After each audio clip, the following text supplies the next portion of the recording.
विलय के बाद का चिट्ठा बनाना है इसमें। तो in the nature of merger से करा है, और अभी हम लोग in the nature of merger और in the nature of purchase और in the nature of merger का जो टॉपिक चलता है वह थिफ और सिर्फ बायर कंपनी का चलता है। वेंडर कंपनी का जो एंट्री बताएं बस वही रहेगी। सिर्फ बायर को जब हम लोग जाते हैं तब हम लोग को देखना पड़ता है कि in the nature of purchase है या in the nature of merger है। In the nature of purchase से इस क्वेश्चन को लगाया जाएगा, ठीक है। तो कोई और क्वेश्चन लगाइए जो परचेज वाला।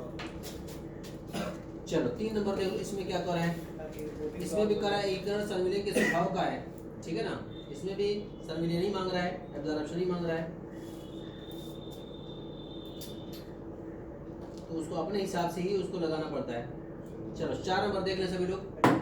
4 नंबर लिखा है कि 31 मार्च सन 2021 को 2 कंपनियों के स्थिति विवरण निम्न प्रकार हैं। ए लिमिटेड और बी लिमिटेड हमारे पास दिया हुआ है, दोनों की कर्तव्य दी हुई है। नॉन करंट लायबिलिटीज में डिवेंचर भी दिया हुआ है, ट्रेड पेपर दिया हुआ है। फिक्स्ड एसेट्स में हमारे पास बिल्डिंग है, फर्नीचर है, गुडविल भी है, और इन्वेंटरीज है, कैश एंड कैश इक्विवेलेंट है। आगे कह रहा है कि 1 अप्रैल 2021 को ब लिमिटेड और लिमिटेड के व्यवसाय को निम्नलिखित शर्तों पर क्रय करने के लिए सहमत हो गई। किसने किसको लिया, किसने किसको खरीदा? बी बायर है और ए वेंडर है, यानी बी लिमिटेड ने ए लिमिटेड को एब्जॉर्ब कर लिया है। तो 1 अप्रैल 2021 को ब लिमिटेड और लिमिटेड के व्यवसाय को निम्नलिखित शर्तों पर क्रय करने के लिए सहमत हो गई। शर्तें क्या है? तरह की ऑल लिमिटेड का समापन हो जाएगा और इसके अंशों का मूल्य 8 रुपये प्रति अंश माना जाएगा, तब ब लिमिटेड के अंश का मूल्य 12 रुपये 50 पैसे माना जाएगा। क्रय प्रतिफल का भुगतान 90% संतान के रूप में 10% रोकड़ में किया जाएगा। ऑल लिमिटेड के 10% पत्रों का परिवर्तन ब लिमिटेड के 10 के वाले समान संख्या के 13% पत्रों में किया जाएगा। आप दोनों कंपनियों की पुस्तकों में आवश्यक पंजी परीक्षा के लिए यदि एकीकरण क्रय के स्वभाव का है। नेचर ऑफ परचेज, तो हम लोग इसको किसमें करेंगे? इन द बुक्स ऑफ बताओगे in the books of B limited, in the books of B limited के वहाँ करेंगे, बायर के वहाँ, इसके वहाँ करेंगे ट्रांसफरी कंपनी के वहाँ, बायर कंपनी के वहाँ। तो सबसे पहला काम क्या होता है? पीसी निकालना। पीसी निकाला जाएगा यहाँ पर, कैलकुलेशन ऑफ पीसी। तो कैसे निकाला जाएगा? तो क्वेश्चन में लिखा हुआ है यहाँ पर कि ए लिमिटेड का शेयर कितने का था और बी लिमिटेड का कितने का था। तो क्वेश्चन में लिखा है कि ए लिमिटेड का आकलन किया गया, तो उसके जो शेयर की वैल्यू आज की डेट में है कितने रुपए की है? 8 रुपए की है। और बी लिमिटेड का जो शेयर की वैल्यू कितने रुपए की है? 12 रुपए की है। क्लियर है? 8 रुपए की और 12 रुपए की। तो बी लिमिटेड ले रही है ए लिमिटेड को, तो उसका आकलन करेगी तो कहेगी ना कि आपका 8 रुपए का शेयर में हम 8 रुपए देंगे आपको, तो कितना रुपए देगी? तो शेयर देखो कितने रुपए थे, उसके बाद कितने शेयर थे ए लिमिटेड के, देखो शेयर कितने थे? 25,000 शेयर था, देख लो। और एक शेयर कितने रुपए का आज डेट में है? 8 रुपए। कितने का हो जाएंगे? 2 लाख रुपए की पीसी हो गई। अब इस 2 लाख का जो पेमेंट किया जाएगा कैसे किया जाएगा? तो देखो इसमें भी लिखा हुआ है सेटलमेंट है पीसी, सेटलमेंट ऑफ पीसी। देखो जब हमको पता चल गया 2 लाख का 90% क्या हो जाएगा आपका? इक्विटी में जाएगा, तो कितने का हो जाएगा? 1,80,000 का। और कैश भी दिया जाएगा, तो इसी 2 लाख का कितना परसेंट? 10%। कितना हो जाएगा? 20,000। बस समझ गए सबको? और सुनो, अब हम बायर कंपनी है, अब इनको शेयर देना चाहते हैं।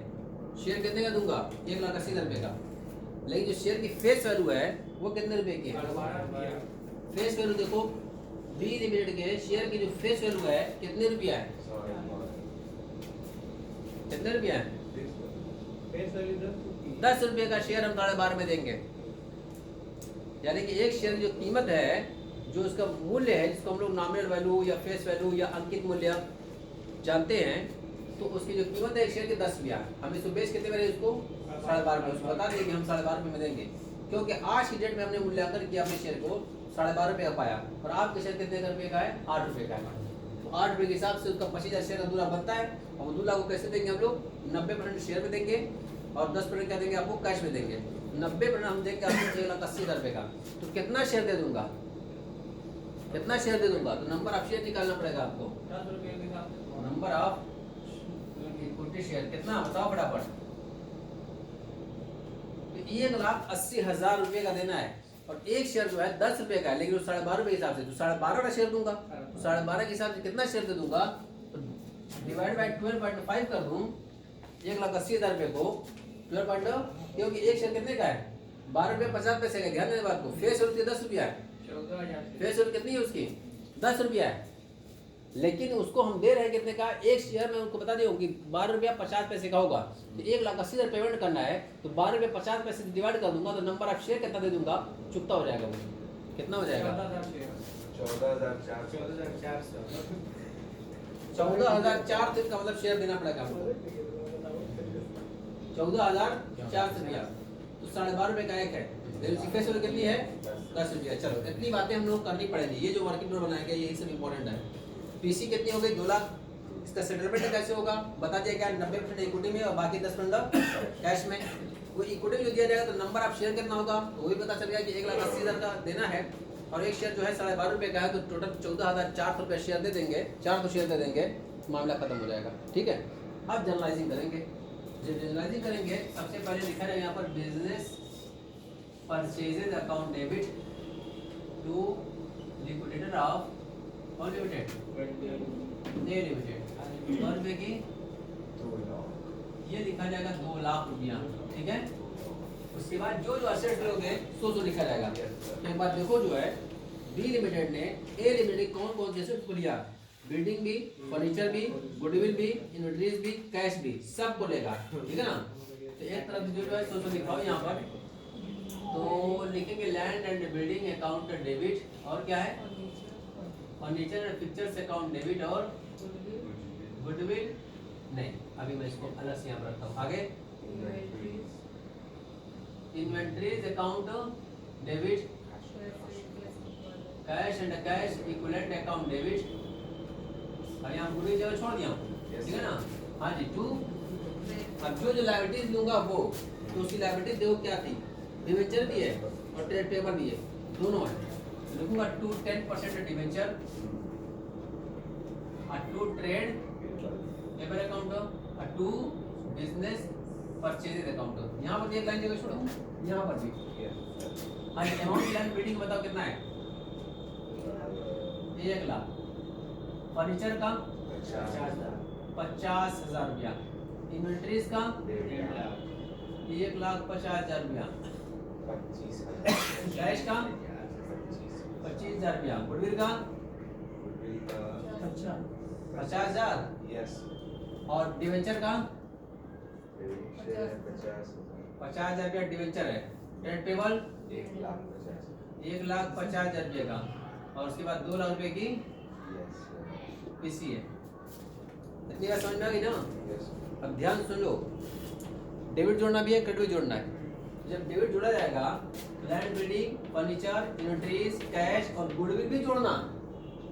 गुडविल क्या करेंगे जोड़ेंगे, लेकिन लिखा नहीं हो, दिमाग में रखना पड़ेगा कि ये भी तो असेट सही है, लेना ही है, इसको भी लेना है, ये हमारी सारी लायबिलिटीज है। तो बाद जोड़ोगे तो मैं उसको क्यों इधर काला में लिखा हूँ, अभी सारी चीजें समझाता हूँ। पहले एक बार चेक कर लिया क्या पोजीशन आती है, पोजीशन के हिसाब से चेक करना सही हो जाएगा। 4 लाख से देखो क्रेडिट में, 4 लाख का क्रेडिट में, डेबिट देखो कितना हो रहा है, ये 2 3,75,000, कितना 3,75,000 रुपये डेबिट में हो रहा है। गुडविल जोड़ने के बाद देखें ना, गुडविल 50,000 रुपये यहाँ पर है, ठीक है ना। तो ये 1 लाख, ये 50,000, ये 1,50,000, यही 2 लाख 3 लाख हो जाएगा। 3,25,000 हुआ, 3,25,000 ये और 50,000 जोड़ कितना हो जाएगा 3,75,000 रुपया। इसका मतलब डेबिट साइड में 3,75,000 रुपया और क्रेडिट साइड में कितना बढ़ा है आपको 4 लाख। अब ध्यान सुनना कि क्रेडिट में यानी कि मैं जो मुझको जो मिल रहा है बस 3,75,000 का मिल रहा है। गुडविल ले लूँ, उसका इन्वेंटरी ले लूँ, उसकी लैंड बिल्डिंग ले लूँ, फर्नीचर ले लूँ, सब उसका लेने के बाद मुझको कितने का मिला 3,75,000 का। और तो जो लायबिलिटी मुझे को पे करनी है, उसके ट्रेड पेबल मुझे को पे करने हैं और उसको भी मुझे 2 लाख रुपये और पेमेंट करना है। टोटल मिलाकर 4 लाख मुझको खाली पेमेंट करना है। अब मिला कितना 3,75,000 रुपया। जो एक्स्ट्रा 25,000 रुपया दे रहा हूँ वो क्या है आपका गुडविल दे रहे हो इसका। तो ऑलरेडी 50,000 रुपये गुडविल है, 25,000 रुपये और हो गई। इसका मतलब मैं गुडविल अकाउंट डेबिट करूंगा यहाँ पर तो कितना लिखूंगा 75,000 तक। बात समझ में आ रही है। तो इस चीज को यहाँ पर चिपका करके फिर काटोगे तो सुटेबल नहीं है। लेकिन दिमाग में रखना ही है कि जब भी हम लोग लिखेंगे यहाँ पर गुडविल पहले लेके चलेंगे। और अभी उसको एक और नेगेटिव पैडिंग बताता हूँ उसका। गुडविल अकाउंट डेबिट कितने रुपया हो गया आपका? 50,000 ऑलरेडी था ही, 25,000 रुपया और गुडविल लिखना है तो डबल नहीं लिखा जाएगा। गुडविल अकाउंट डेबिट 50,000 फिर गुडविल अकाउंट डेबिट 25,000 रुपया। डेबिट तो डेबिट एक ही है, तो इसलिए मैंने उसको इधर कॉलम में लिखा था कि या तो गुडविल अगर आएगा तो उसको लिखेंगे। और सुनो क्या करना होगा, अगर मान लेते हैं यहाँ पर गुडविल 50,000 लिखे हो, इसको लिखने के बाद टोटल ये डेबिट साइड में आता है 4,25,000 रुपया और ये कितना आता है 4 लाख। इसका मतलब क्रेडिट साइड में 25,000 रुपया फर्क पड़ता है। तो किस नाम से लेते हैं उसको? कैपिटल रिजर्व से। कैपिटल रिजर्व से तो कैपिटल रिजर्व नहीं लिखा जाएगा, ये जो इसकी गुडविल थी ना उसी से सेट ऑफ कर दिया जाएगा। तो 50,000 गुडविल थी उसको 25,000 रुपया कम कर दिया जाएगा। इसका मतलब तो मैं गुडविल कितना लिखूंगा यहाँ पर 25,000 रुपया, इसलिए उसको बाहर लिखा हूँ। इसका मतलब कि कैपिटल रिजर्व और गुडविल दोनों साथ नहीं आ सकते हैं। मैं किसी फर्म को ले रहा हूँ तो उसको गुडविल भी दे रहा हूँ और कैपिटल रिजर्व भी हो रहा है, फायदा भी हो रहा है, नुकसान भी हो रहा है। ऐसी दोनों सिचुएशन हो सकती है क्या? कहीं का दोगे तो भगा देंगे तुमको, पागल हो जाएंगे। कि किसी बिजनेस में खरीदा और गुडविल का इतना दिया हूँ कैपिटल रिजर्व भी, और कैपिटल रिजर्व होता है प्रॉफिट भी हुआ और लॉस भी हुआ है, ये हो ही नहीं सकता है। या तो लॉस में नहीं होगी या तो फायदा हुआ होगा। अगर लॉस हुआ होगा तो गुडविल का अमाउंट दे रहे हो और अगर प्रॉफिट होगी तो कैपिटल रिजर्व ट्रांसफर कर रहे हो। दोनों सिचुएशन में से कोई एक सिचुएशन होगी। यहाँ पर मैं गुडविल का 50,000 लिया हूँ लेकिन फिर भी हमारा 25,000 रुपया भी फायदा हो रहा है, तो गुडविल ही सही बारे में क्या करते हैं हम कम कर दें। 50 की जगह कितना लिखेंगे 25। तो ध्यान रखना जब भी खरीदोगे ना यहाँ पर हम लोगों को गुडविल या कैपिटल दोनों में कोई एक ही चीज आएगी, लिखा भी कोई एक चीज आएगा। अगर यही 75,000 रुपया यहाँ पर पड़ जाए तो पूरी 50,000 गुडविल हट जाएगी। यहाँ पर यहाँ कैपिटल रिजर्व कितना लिखूंगा सिर्फ 25,000 रुपया। कितना? 25,000 रुपया। समझ रही है? तो इसलिए कि दोनों में से कोई एक चीज रहेगी, गुडविल या तो कैपिटल रिजर्व। सिर्फ फायदा होगा या तो सिर्फ नुकसान होगा। ये नहीं होता कि फायदा और नुकसान दोनों हो जाए एक ही ट्रांजेक्शन में। क्लियर सबको है? चलो अब उसके बाद हमको समझ में आ गई कि हमारे पास 50,000 था, डेबिट साइड में और कम पड़ा था 25,000 रुपये का, तो 50,000 और 25,000 रुपये लिख लिया हूँ, गुडविल लिखा जाएगा। क्योंकि दो बार गुडविल नहीं लिखी जाएगी, एक बार गुडविल अकाउंट 50,000 फिर गुडविल अकाउंट 25,000 रुपये ऐसा लिखा जाता है। इकट्ठा लिखा जाएगा गुडविल अकाउंट 75,000 रुपये। अब उसके बाद क्या करना है कि किसी का अमाउंट पेड करना है। पेड करने के लिए देखो वहाँ पर सिस्टम बताया कि उसी हिसाब से करेंगे। जब मैं लिखूंगा यहाँ पर liquidators of A limited debit कितने रुपया 2 लाख के जितने डेबिट के होते हैं डेबिट। अब क्या दे रहा हूँ देखो ध्यान से, टू बैंक कितना दिया हूँ 2 बैंक 20,000 रुपया। अब यहाँ पर देखो 2 इक्विटी शेयर कैपिटल। अब 10 की चीज 12.5 में दिए हो तो प्रीमियम पर हो गया 2 सिक्योरिटी प्रीमियम अकाउंट। तो शेयर कैपिटल दोनों पड़ेगी हो तो 14,400 शेयर दे रहा हूँ। तो जब शेयर कैपिटल लिखा था तो number of share issued into face value, तो 14,400 शेयर इशूड है इनटू फेस वैल्यू कितनी है 10 है, तो कितना हो जाएगा 1,44,000। क्लियर है ना? 1,44,000 रुपया। अब 2.5 रुपये प्रीमियम आपका है, 14,400 शेयर का 2 रुपया 50 पैसे पर शेयर के हिसाब से प्रीमियम का अमाउंट कितना हो जाएगा आपका? नहीं बताओगे कितना? अरे दोनों मिला करके 1,80,000 होना चाहिए ना। शेयर कैपिटल का और शेयर प्रीमियम का दोनों मिला कितना होना चाहिए आपका? 1,80,000। देखो हो रहा है कि नहीं हो रहा है? हैं? हो गया सर आपका फर्क क्लियर है?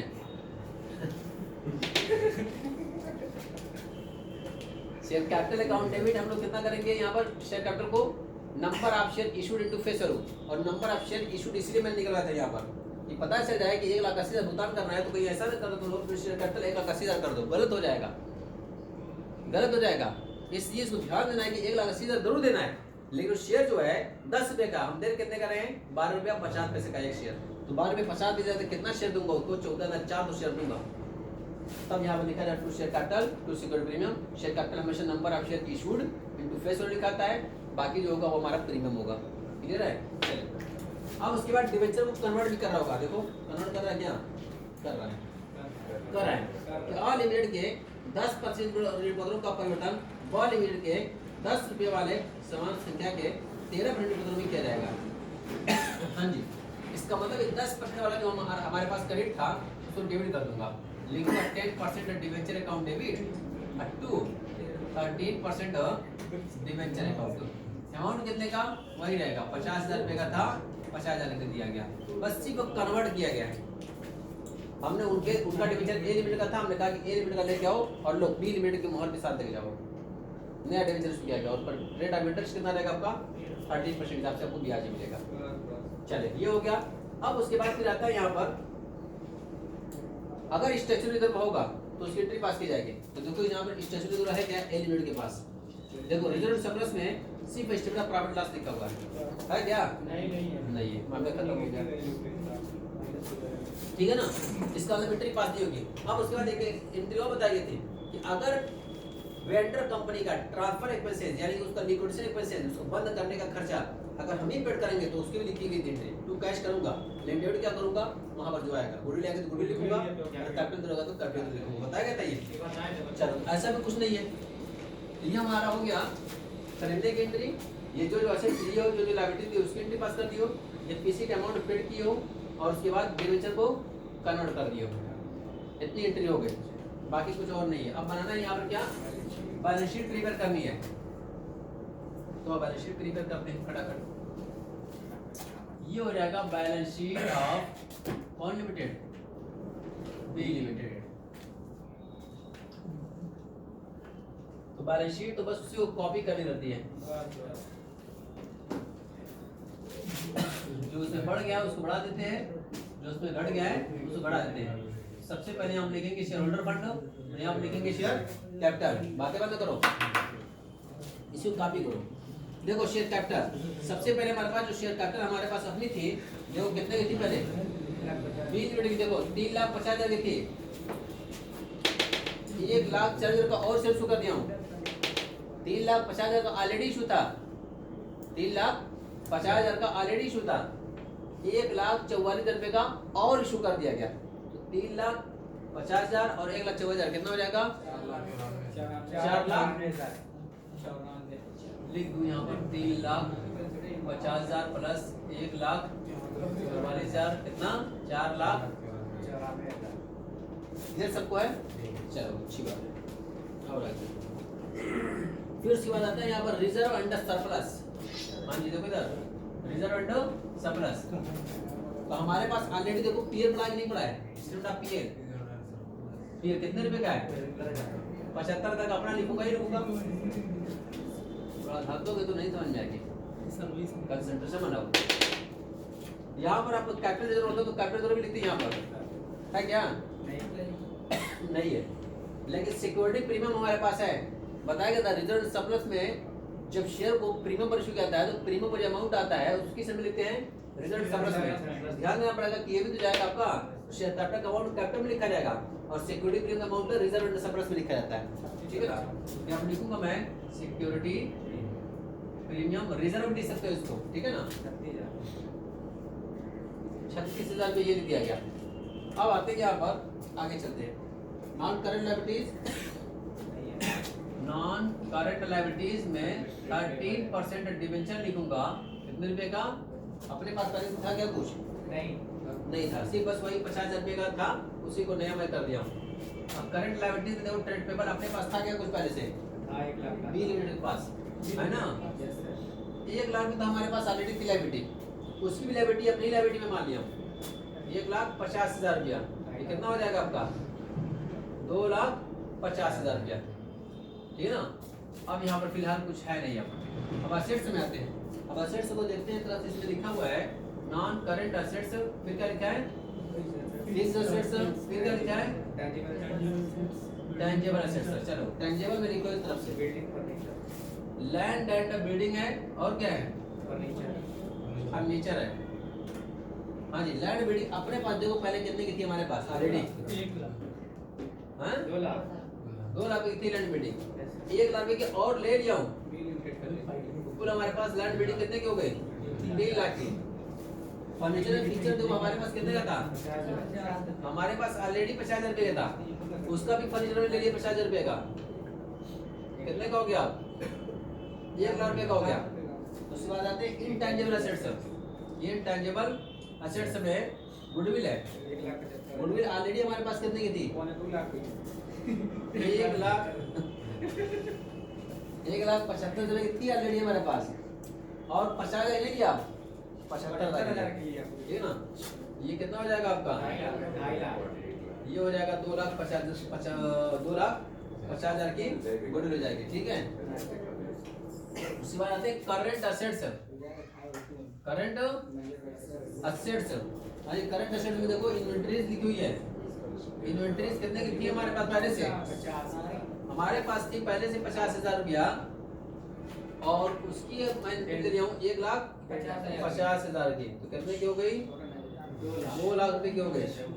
उसके अलावा हमारे पास कैश एंड कैश इक्विवेलेंट लिखा हुआ है। कैश एंड कैश इक्विवेलेंट हमारे पास कितने का था पहले देखो? 50,000 रुपये का था। उसके पास से कितने का ले लिया हूँ? 25,000 रुपये का। एक पेमेंट भी हुआ है क्या? नहीं हुआ है, तो कितने का हो गया ये? 75,000 रुपये का हो गया। अब यहाँ पर देख लो एक बार, लैंड बिल्डिंग के ले चुके हो, फर्नीचर भी जोड़ दियो, इंटीरियर जोड़ दियो, कैश भी जोड़ दियो, गुडविल दिखा दियो, डिविजन दिखा दियो, ट्रेड पेबल भी दिखा दियो, और उसके बाद शेयर इशू कर दिया कि उसको दिखा दियो, सिक्योरिटी प्रीमियम को उसकी जगह पर दिखा दियो। ये देखो वही ढूंढ रहा हूँ मैं। पैसा भी उसको दियो 20,000 रुपया कैश में, क्या नहीं ये सब 75 का नहीं जाएगा। इसका ना 50,000 हमारे पास बैलेंस ऑलरेडी था, उसका दिया हूँ कितना? 25,000 रुपये का, और तो फिर कितना दिया हूँ? 20,000 दिया भी हूँ। ये कितना हो जाएगा आपका? 55,000 रुपये का बचा हमारे पास कैश। क्लियर है? चलिए, तो बैंक से कटा दिया हूँ, इक्विटी से कैपिटल जोड़ दिया हूँ, सिक्योरिटी प्रीमियम दिखा दिया हूँ, डिवेंचर कन्वर्ट कर दिया हूँ, बस इतनी ही चीज देखनी है। तो इसका अंदर उसको मिलाओगे, मिलान करने के बाद इसको जोड़ोगे, पहले जोड़ोगे तो हर हाल में आपका मैच करना ही करना है। तो 4,94,000, 75,000, 36,000, 50,000, 50,000, 7 लाख। अरे नहीं सर, आप लिखिए वहाँ पर। चलो नहीं लिखते, 5 2 7 7 1 8 8,65,000। 9,65,000 ना, 9,05,000 इसको भी जोड़ लो। 3 लाख, 1 लाख, हो गया, 2 लाख और अरे हो गया 55,000 कितना? वही जो पहले था 5,000 ये हमारे पास हो जाएगी एसेट्स और लायबिलिटीज दोनों इक्वल। ठीक है, तो सबसे पहले जो एंट्री 4-5 बताई गई है उसको देखना है। ड्यू करने की एंट्री है, जो एसेट ले रहे हैं उसकी एंट्री है, पेमेंट करने की एंट्री है, कन्वर्जन करने की एंट्री है। अगर उसमें स्ट्रक्चर रिजर्व होगा तो उसको ट्रांसफर करने की एंट्री बताई गई है, और उसका ट्रीटमेंट बैलेंस शीट में क्या होगा वो भी बता दिया, क्या जोड़ना है घटाना है। ठीक है, उसके बाद बैलेंस शीट जब बनाओगे तो हमारे पास जो कैपिटल ऑलरेडी इशू थी वो नई कैपिटल अगर इशू कर रहा हूँ तो ऐड हो जाएगी। प्रीमियम बनाओगे प्रीमियम भी उसमें चला जाएगा। यहाँ पर कैपिटल रिजर्व आएगा तो कैपिटल तो लिखूंगा, गुडविल आएगा तो गुडविल लिखूंगा। ठीक है ना? हाँ, सर ये सब ट्रीटमेंट होगा तो इसको नोट्स अकाउंट बनाना जरूरी है कि बस direct- बना लोगे तो अच्छा रहेगा। बना लोगे सर चीज एक्सप्लेन रहेगी, अगर ऐसे इतना कारण भी देखो तब भी चल जाएगा, लेकिन दिखा देगा डायरेक्ट अकाउंट में दिखना नोट्स 3 अकाउंट लाख बना लेंगे तो रुपए। इसमें जोड़ने घटाने की जरूरत नहीं पड़ेगी। हाँ, अब यहाँ पर ऐसे नोट से बनाओगे टैंजेबल का तो लायबिलिटी जानते हो कितना लिखा? 3 लाख, ये कितना? 1 लाख, टोटल कितना? 4 लाख। तो आप लिखोगे टैंजेबल असेट्स 4 लाख, 4 लाख रुपया का तो क्योंकि सिर्फ टैंजेबल लिखोगे तो वर्किंग नोट तो मैं दिखाई चुका हूँ। टैंजेबल लिख करके उसमें जितनी असेट्स है सब इकट्ठा करके सिर्फ टैंजेबल लिख करके सामने लिख दो। ठीक है ना? हाँ, ये तरीका है हम लोगों के पास, नोट करना फटाफट इसको नोट कर लो। ये था क्वेश्चन नंबर 4 और इसको तो लगाया नहीं हो उसके बुक्स आप वेंडर के वहाँ उसको लगा लेंगे। लगा लेंगे। अकाउंट से ले लूँगा। ये होगा